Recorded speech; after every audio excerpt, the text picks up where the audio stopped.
Olá pessoal, tudo bem? Meu nome é Tailane e esse é o primeiro episódio do Critical Cast. Estou aqui com alguns amigos. Prazer, meu nome é Arthur Alves. Eu sou o Antônio, estou aqui para participar junto com eles. Eu sou o Cauê. E a gente está aqui para debater, conversar sobre algumas questões no meio ambiente. Eu vou estar puxando um gancho aqui, falando um pouco sobre as questões na vida marinha. Vocês sabiam que 2/3 do planeta é composto por água? É tipo assim, a maior parte. E desse 2/3 existe muitas vidas e somente 0,5% recebe algum tipo de proteção contra qualquer tipo de ameaça. Quando a gente fala da vida marinha, a gente pode pensar naqueles recifes de corais, nos cardumes de peixe, e pensando nisso, a gente pode ver que o impacto dos humanos dentro do oceano tem sido muito negativo. Podemos perceber, por exemplo, nos corais que estão sendo esbranquiçados e os peixes estão perdendo os habitats e a proteção e a segurança deles em volta dos predadores naturais dele. Dito isso, a gente pode falar também do problema do plástico. E plástico não... Solta aí.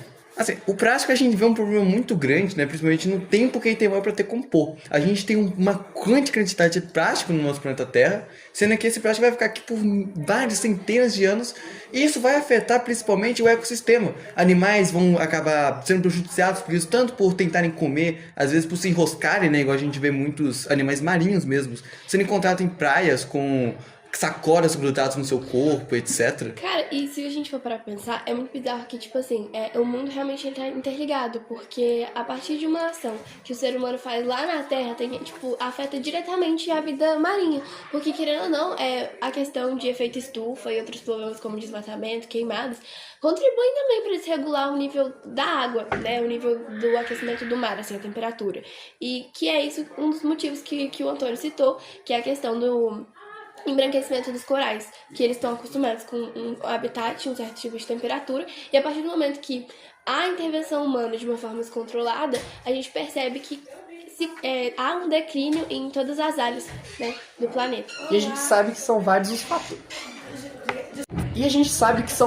fatores. Que levam a esse embranquecimento dos corais, como por exemplo a acidez dos oceanos e o próprio descarte irregular das garrafas PET, essas coisas.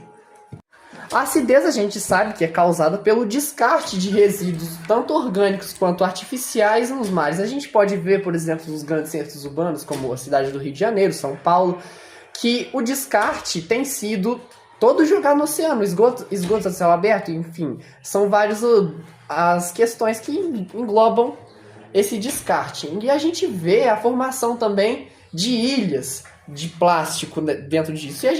E acaba que dentro da própria alimentação e da cadeia alimentar, esse plástico afeta. Porque o microplástico, que é decorrer dessas garrafas PET, que soltam, enfim, vão para a corrente sanguínea e para o DNA desses animais e acabam afetando também a genética desses bichos. Isso sem falar que existem algumas aldeias, algumas cidades pequenas que usam esses peixes para se alimentar. Então, quando você tem peixes contaminados com esse plástico, com esse lixo que a gente produz, a gente vê toda uma quantidade de pessoas, aldeias, cidades, tendo sua alimentação prejudiciada por causa disso. E muitas vezes essas pessoas sequer têm poder para isso, porque esses peixes, né, eles acabam consumindo esse plástico que vem de grandes centros urbanos. Enquanto essas pequenas cidades, aldeias, são isoladas, a gente nem ouve falar delas. Mas a gente sabe que existem pessoas que estão sendo extremamente afetadas por causa disso. A alimentação delas, a saúde delas está sendo imposta em risco por conta desses pequenos hábitos que a gente acaba vendo nas grandes metrópoles de produção de plástico, etc. E sabe o que é mais triste? É pensar que, tipo assim, às vezes esse tipo de pessoa, os animais no geral, não tem culpa por uma ação de, sei lá, uma indústria que tá lucrando horrores por causa disso, sabe? Quem sofre as consequências são muitas as pessoas que às vezes não tem nem a ver com aquilo, entendeu? Não só as pessoas, como os animais também. E puxando outro gancho dentro desse mesmo assunto, a gente pode falar do derretimento das geleiras. Dentro do derretimento das geleiras, a gente percebe também o impacto da influência humana dentro do próprio território terreno de atividades, como posso dizer, atividades humanas, econômicas, que causam um desequilíbrio dentro da atmosfera e por decorrência disso, as geleiras têm diminuído. Em vista disso, a gente vê um aumento no nível do mar e um aumento na temperatura do oceano. A gente percebe essa consequência com grandes projeções de ilhas, como, por exemplo, Tuvalu, que vão, em algum momento, serem submergidas. Sim, sim. Tudo isso sendo aumentado gradativamente e em velocidades acima das naturais por conta das atividades econômicas e costumes humanos. Cara, e é muito... Perdão. E é muito triste, porque, tipo assim, eu fico diretamente... Aparece pra mim, igual você falou sobre a questão das mudanças climáticas, dos derretimentos de geleiras, e o que mais me dói mesmo é ver justamente a questão dos animais, né? Perderem seus habitats, tipo, com o derretimento das geleiras. Daqui a alguns anos, eu acredito que o próprio urso polar já vai estar extinto, porque tá cada vez menor o espaço de vida deles. Ele não consegue se manter. Exatamente, porque, tipo assim, nossa, imagina que triste que deve ser, né? Tipo assim, porque eles são animais do frio, né? Então, quanto mais existem esse tipo de problema, enfim, queimada, desmatamento e tudo que gera, tudo que roda em torno do planeta, a gente vê, igual você falou, muito de uma desregularização na temperatura. Então, tipo assim, é um efeito... Não sei se seria a melhor expressão, um efeito manada, mas, tipo assim, é uma coisa que acontece em conjunto. Efeito dominó. Exatamente. Desde 1960, a temperatura da Terra já aumentou em média 1 grau. Isso é muita coisa quando a gente vê um gráfico, por exemplo, analisando os milhões de anos atrás. Sim, isso que eu ia falar, né? Se você pegar um gráfico do início da Revolução Industrial, 1860... Por aí. 1860, você vê que já nesse momento já começou a ter uma subida muito grande. Conforme foi se alastrando, né? Conforme todos os países foram se industrializando na velocidade astronômica que se industrializou, a gente vai percebendo como que o aumento, né, da temperatura do mundo foi subindo muito forte, muito rápido. Então os animais não estão conseguindo acompanhar essa velocidade. Enquanto que o ser humano, a gente evolui, né, muito rápido em questão de ciência, em questão de produção, os animais não estão acompanhando isso. E isso a gente vê, por exemplo, também estava citando os animais, né? Não é só o urso polar, não. Eu acho que vocês conhecem aquele animal, que tem uma navalhas na frente. Narval, né? Narval, isso. O narval, ele é um animal que era muito comum no Ártico. Hoje em dia, por conta das grandes embarcações que usam, né, o norte como uma rota... Ele é um animal com risco de extinção. É um animal com risco de extinção. Então, acaba que esse problema se arrasta para praticamente todos os animais do mundo. Cara, porque nem o ser humano em si a gente consegue se adaptar na velocidade com que a gente evolui. É fácil a gente se extinguir nessa brincadeira toda. Cara, e uma coisa muito importante também, que eu esqueci de comentar que eu tava pensando, é sobre a questão do Rio Grande do Sul. Né? Que aqui verdade. nas questões de mudanças climáticas, a gente se vê muito a questão de... Dá uma pausa aí. E, tipo assim, eu tava falando sobre a questão do Rio Grande do Sul, que foi muito, muito, muito presente a gente ver. E isso também tem relação, né? Fora a questão também que eu acredito da urbanização. Eu acho que isso contribui também. A gente vai entrar nesse gancho. Agora, eu queria fazer uma pergunta diretamente pro Arthur. E como a gente sabe, a maior parte do país, mais de 80% da população, mora nas cidades e tal. E esse crescimento traz uma pressão sobre os recursos naturais e gera problemas de infraestrutura, ilhas de calor, ocupações irregulares, enfim. Eu gostaria de perguntar para ele vamos dizer, uma alternativa que a gente tem para manter essa urbanização natural de maneira que a gente consiga manter e priorizar o bem-estar ambiental. Veja bem, o grande problema das grandes centros brasileiros hoje em dia é porque é feito de uma forma meio que aleatória. Jogado, né? Eles simplesmente usam os novos moradores como mão de obra e acabam fazendo moradias paradas para conseguir abrigar essas pessoas. Por conta de os únicos lugares que acabam recebendo um grande investimento no Brasil, por assim, serem os grandes centros, acaba que atrai muitas pessoas do interior e essas pessoas, quando chegam, não têm onde se fixarem. Nisso acaba surgindo as periferias, né?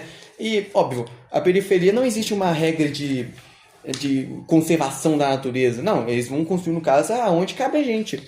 Então, eu acredito que a melhor solução para a gente conseguir resolver esse problema de urbanização e, ao mesmo tempo, lidar com as questões ambientais seriam fortificar as leis para deixar as cidades mais, como posso dizer, planejadas.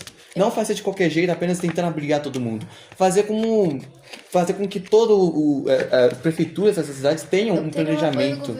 Tenham um planejamento para receber novos habitantes. E para fazer com que os que já tenham, né, na cidade possam viver em lugares dignos que respeitam a natureza. Até porque não tem como você, por exemplo, fazer com que a floresta seja bem tratada na favela. E você acha que existe alguma alternativa, vamos dizer, paragovernamental? Alguma organização privada ou então uma fundação sem fins monetários que as pessoas podem se organizar e começar a ter essa iniciativa e construir um ambiente mais próprio para o meio ambiente, com áreas verdes, transporte público, às vezes à base de energia elétrica, solar, enfim. O que você acha disso? Então, eu acredito que sim, né? E nem seja necessário exatamente uma instituição privada para isso, um conjunto de instituição privada. Eu acredito que se a própria população estiver consciente, né, de que é necessário essas mudanças, fazer um futuro autossustentável, a própria organização das pessoas consegue acabar fazendo isso. Até porque a gente já viu na história vários exemplos de quanto as populações, as pessoas se uniram para fazer um bem comum e conseguiram essa vitória. Mas é muito difícil da população conseguir. É muito complicado, porque eu acho muito injusto, assim. Eu entendo que existam, sim, outras formas de buscar recursos, como a criação de ONG e tal, que igual aconteceu, a gente já viu esse tipo de exemplo, da população se ajudar. Só que eu acho muito vergonhoso a gente ter um Estado hoje em dia e, tipo assim, a gente não poder contar com ele. Porque, pra mim, é o mínimo, né? O Estado e, enfim, os órgãos governamentais puderem ajudar. Porque... afinal, é isso, né? Tipo assim, se a gente pegar na teoria, é o que eles deviam fazer. O Estado devia mínimo, prover né? as necessidades básicas de todos os cidadãos. Esse é o mínimo. Então, assim, é complicado a gente ter que contar com pessoas pra fazer esse tipo de coisa. Mas agora, mudando de assunto, eu queria fazer uma pergunta pra Tairane. Tairane, na sua opinião, o que você acha que as pessoas podem fazer, né, de mudança de hábitos para ter um futuro mais sustentável, um Brasil mais sustentável, né? O que as pessoas podem fazer, as ações, pequenas ações que elas podem tomar para acabar mudando o rumo das coisas? Cara, eu acho que assim, eu sempre fui aquela pessoa que, tipo assim, eu tive vontade de mudar o mundo, assim, só que é muito complicado. Porque vai muito da sua... Primeiro você tem que querer. E é meio que impossível você mudar a cabeça do mundo. E antes eu tinha, tipo, aquele pensamento, nossa, mas... o que vai adiantar eu não jogar lixo no chão se outras pessoas vão fazer esse tipo de coisa? E é mais ou menos na teoria, é dessa forma que eu penso. Eu acredito que, por mais que poucas pessoas tentem tomar esse tipo de hábito, eu acho que já faria muita diferença. E eu acho, tipo, interessante adotar, tipo, meios de formas sustentáveis, assim, no cotidiano, pelas coisas básicas, assim, igual a questão da alta produção de plástico, né? A gente podia adotar, sei lá, sacolas orgânicas ou descartáveis, tipo, de uma forma que não faça com que aquele plástico fique anos e anos, meio que ainda assim... existindo, né? Poluindo o mundo. E querendo ou não, contribui também pra questão lá dos oceanos, pra evitar a questão de matando muitas espécies, então eu acho que seria interessante. Descarte de lixo de uma forma correta, tipo assim, tendo as lixeiras separadas, enfim. Eu acho também interessante. Meios um pouco mais complicados, como a adoção de algumas fontes de energia renováveis, tipo, através da energia eólica. Enfim, eu acredito que também seria interessante, energia solar, para evitar mais... ter uma energia pra ter, no caso, uma energia limpa. Assim, eu acho que seria interessante. Campanhas de conscientização também eu acho que seria interessante pra população. Algum tipo de lei, não lei, tipo uma forma de penalização por algum tipo de poluição. Tornar as leis mais rígidas, né? Sim, fazer tipo alguma coisa pra poder não sair impune, sabe, sobre essa situação. Porque, tipo assim, hoje em dia as pessoas aparentemente fazem tudo o que quer por isso mesmo, sabe? Eu acho que se tiver um tipo de penalização também seria interessante. Mas sabe, Tailane, eu tenho uma opinião um pouco diferente. Na minha visão, é muito fácil a gente pegar uma lista de problemas e apontar uma lista de soluções, vamos dizer. Sim, tem que ter a contribuição. A gente tem que entender que muito da nossa poluição, desses nossos hábitos que a gente acaba tendo que mudar, vem de, às vezes, uma construção cultural, política, social, ou até mesmo da realidade da própria pessoa, né? Alguma coisa que esteja além do campo, vamos dizer, social mesmo. Eu acredito que a melhor maneira de combater essas práticas ruins que acabam poluindo é criando uma cultura de bons hábitos, criando dentro do próprio costume do povo, entender que o lixo é descartado no lugar certo, que não se consome alguns tipos de coisas que podem fazer mal até para você, que fazem mal para essas pessoas. Entender que um automóvel nem sempre é a melhor opção para transporte, você pode caminhar, andar de bicicleta, são várias as coisas que a gente pode... E às vezes também a questão do consumo é extremamente fútil, né? Às vezes as pessoas trocam de celular todo ano, tipo, qual a necessidade? Isso também tem um pouco a ver com a própria produção das coisas que são feitas para quebrar. A gente vê dentro da nossa sociedade também consumos e culturas que enaltecem consumos exagerados e problemas que são normalizados por nós. Por exemplo, nunca vi na minha vida, e vocês provavelmente também nunca viram, alguém ser xingado na rua, sabe, abordado por ter jogado um lixo na rua, por jogar alguma coisa no bueiro. Hoje eu tava vindo pra cá, eu vi um chinelo no bueiro, chinelo de borracha que vai passar milhares de anos, não, né? Vai passar um bom tempo durante nossas vidas e mais, poluindo o ambiente, fazendo o esgoto, enfim, vocês entenderam. Porém, a gente vê também ao redor do mundo algumas culturas que já provaram que é possível você viver uma vida boa dentro dessa normalidade ambiental sustentável. Vou dar um exemplo se não me engano, é a Suíça, que lá virou um fenômeno cultural você evitar o carro para andar de bicicleta. Por exemplo, jogar o lixo na rua em alguns lugares pode causar multa, enfim, por aí vai. Eu acho que, tipo assim, uma coisa que você falou que é muito importante é a questão da cultura que realmente é um tópico importante que você falou, sobre a cultura que a gente sempre foi imposta pra gente, a cultura do consumo. E também a questão dessa própria cultura te induzir a consumir cada vez mais. Também. Então, tipo assim, a questão...